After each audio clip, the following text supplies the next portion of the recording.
சரவணனுங்க. திருப்பூன்ற பகுதியில் ரஜினிகாந்த் நற்பணி மன்ற செயலாளராக இருக்கேன்.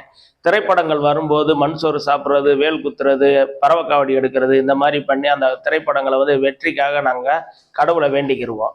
அதுக்கப்புறம் பார்த்தீங்கன்னா, அதுக்கப்புறம் இந்த பொதுமக்களுக்கான நற்பணிகள் வந்து 92ல் வந்து இலவச கண் சிகிச்சை முகாம் பண்ணோம். அப்போல்லாம் வந்து அது பெரிதாக அரவிந்த் ஆஸ்பத்திரி தவிர வேறு ஆஸ்பத்திரி கிடையாது மதுரையில்.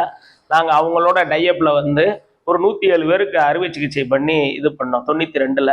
அதுக்கப்புறம் தொடர்ச்சியாக நற்பணி பண்ணுறது, இந்த மாதிரி இது பண்ணுறது, பொதுமக்களுக்கு இந்த சரணா போய் தூர் வராமல் கும்பாபிஷேகம் பண்ணாங்க. அதை வந்து அப்படி பண்ணக்கூடாது, நீங்கள் தூர் வாரி தான் கும்பாபிஷேகம் பண்ணணும்னு பல கட்ட போராட்டம் பண்ணி அடுத்த எலெக்ஷனில் வந்து 2001 எலெக்ஷனில் வந்து ஜெயலலிதா அம்மா வந்து அந்த பகுதியில் உள்ள எம்எல்ஏ ஜெயிச்சு அந்த சரணா போய் தூர் வாருன்னு சொல்லி இந்த பிரச்சாரம் இதிலே வந்து சொல்லிட்டு போனாங்க. அதே மாதிரி அவங்க தூரும் வாரினாங்க.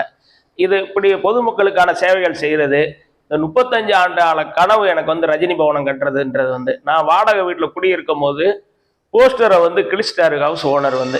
அதை கிழிச்சிட்டாங்கன்னு சொல்லிட்டு அதுக்காக வந்து என்ன பண்ணேன், எங்கள் அப்பாட்ட கேட்கும் போது, எப்பா நீ சொந்தமாக வீடு கட்டி உங்கள் தலைவர் பேரில் வீடு கட்டி சிலையை வச்சு கூட கும்பிடு, யாரும் உன்னைய கேட்க போகிறது இல்லை, நீ தாராளமாக செய். அந்த 35 வருஷம் ஆச்சு அதை கிடக்கிறதுக்கு. இன்னைக்கு வந்து ஒரு 1000 கீழே 1300 செடி, பாடி 1300 செடி இதில் கட்டி தலைவர் சிலையை வச்சு கும்பிட்டுட்டு இருக்கோம்.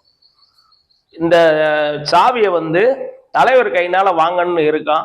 பெரிய அண்ணா வந்து சொல்கிறேன்னு இருக்காங்க, கண்டிப்பாக சொல்லுவாங்க. பத்திரிகையும் தலைவர்கிட்ட கொண்டு போய் கொடுக்க இருக்கோம். ஏற்கனவே பெரியவர் வாங்கிட்டாங்க, சத்யநாராயண ஏற்பாடு வாங்கிட்டாங்க, அழைப்புகள் கொடுத்துட்டோம் அவருக்கு. இந்த வீட்டு சாவியை வந்து தலைவர் கையினால் கொடுத்து வாங்கணும்னு ரொம்ப நாளாக இது ஆரம்பித்த காலத்துலேருந்து கேட்டுக்கிட்டு இருக்கோம். வாய்ப்பு கிடைச்சா அதை வாங்கிடணும்.